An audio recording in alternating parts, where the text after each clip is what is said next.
wasiir ku-xigeenka wasaaradda howlaha guud iyo gaadiidka ee Puntland iyo wafdigu hogaaminayo ayaa waxa ay tageen magaalada Buuhoodle halkaasi waxa ay u tageen sida wariyahayagu uu ku soo waramayo in ay dhagax dhigaan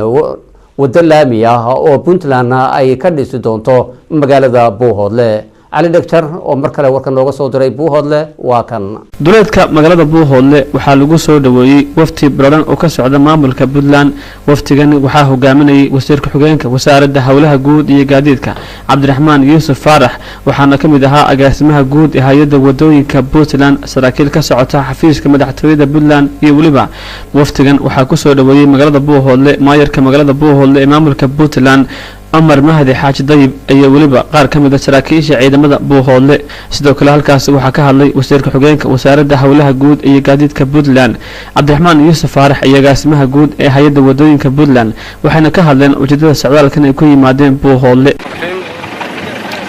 marka gorasa dhamaantiin oo salaamayna salaamka bacdi waxaan halkan maanta magaalada Buuhoodle ku soo dhaweynaynaa wafdigan ballaaran oo hogaaminayo وزير كحيانك وزارة هؤلاء كودية قاديدك دكتور عبد الرحمن الله سبحانه وفتح بلارنا وكم دي هاي قدوميها هيدا ودوينك ناشا وكم دي هاي نارين فربنا كم دي هذا يابا ندي سلامنا ودي سود ويننا وحن كل سود ويننا مقالة ديني بوه الله وحوي ودلكيني وحن كل سود ويننا جمع فرن وحن لنا ويلكم سود هذا بوه الله والحمد لله رب العالمين هذا كوفن وفرواقة بسم الله الرحمن الرحيم قدوميها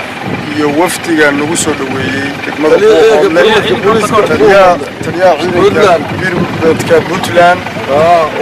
iyo saraakiishi halka lagu soo dhaweysay dadweynihii runtii sida hagar la'aanta loo soo dhaweeyay dhamaantii waan salaamayna annagu waxaan nahay sida sheegteen wafdiina kaga yimid dawladda Puntland oo la socdo hay'adda wadooyinka injineer Maxamuud iyo injineero إن شاء الله تعالى سرفين بان ونمد هالكان أو وضو إلى 3 كيلومتر إن عن قيمين قصمينه إن شاء الله تعالى علىها وجوه الريو وحقبة كدولة بوتلان بين إن شاء الله تعالى قيب كتحي هذا نبو ذلك يجي بان نمد كنتي لكن وحنا نهلمان دون السيدة ونأكسن وشرفت له ونلوسو دوية مرر إنتان كبضنا وانمان دون إن شاء الله تعالى ملاحظة نقص الرئيسة هذه بان ملاحظة دولة بوتلان سلام يحمليو أين كوسو دريين كنتي سيدا كلبا ما أنت نوصل ويسنا تاريخي جانا يقول إن شاء الله وين كمان هنقضي دونا وأسوار يسون دونا إنها سخصو كوبانينا هدي الله يدمه السلام عليكم ورحمة الله وبركاته. وزير مكة إن ورشها إن قيمة وضد كذب حاج سبب حي ورش جين لامي دولة بقول تجشين وضد سعرته تقبل كم وضد مركب محاول تجشين وضد إن شاء الله تعالى كل بإنجنيرين تكبر بحون دونته لكن وضد 3 كيلومتر أو لامية بين نقطة دونته إن شاء الله تعالى تاس أو نقطة لقلني ده كل بوسك قرنا سلامية ده يواكابياش علىها دوينها استعمال قاضي يوحويه كنتي وحبضا بلعد مجالات يكتب كلام تاس صعد كجديد حلو النوع وقت أنا وقت مع بين أورنتي إلا 5 كيلومتر وجهة مجالات بوهولة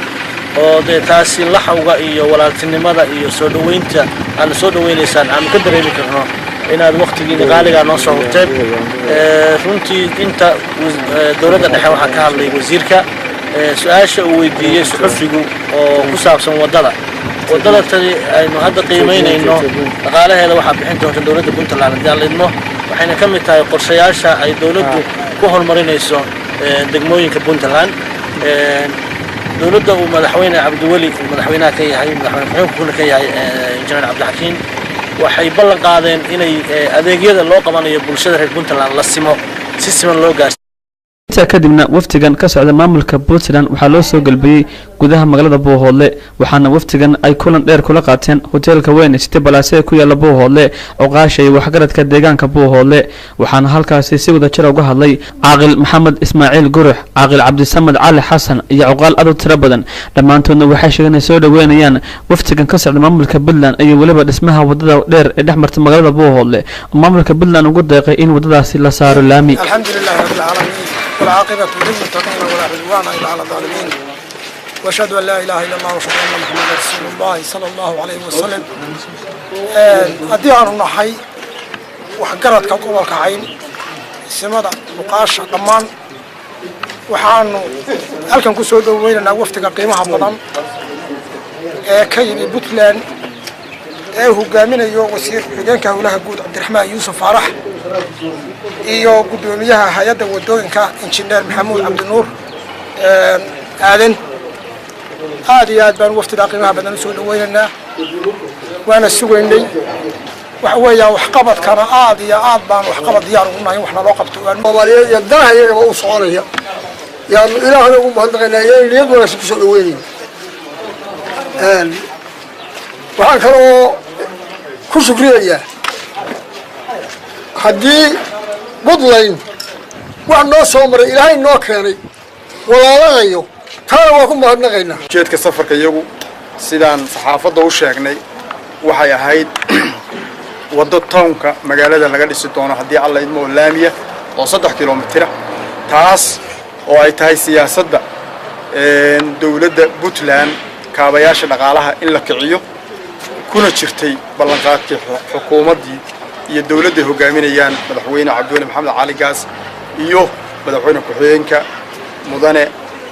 Camey ugu dambeyntiina agaasimaha guud ee hay'adda wadooyinka Puntland wasiirka xogeenka wasaaradda howlaha guud iyo gaadiidka iyo wadada dheer ee dhexmarta Buuhoodle waxay ku sameeyeen qiimeyn waxaana mas'uuliyiintan ka socda Puntland ay sheegeen inay dhawaan saari doonaan wadada dheer ee dhexmarta Buuhoodle wada laamiya oo dadka deegaanku ay kaga raysan doonaan caqabadii ay ku qabeen horay wadadaasi xilliyada ay da'aan roobku waa Cali Cismaan Ismaaciil Dhagjar wararka telefishinka caalamiga ee Somali Channel Buuhoodle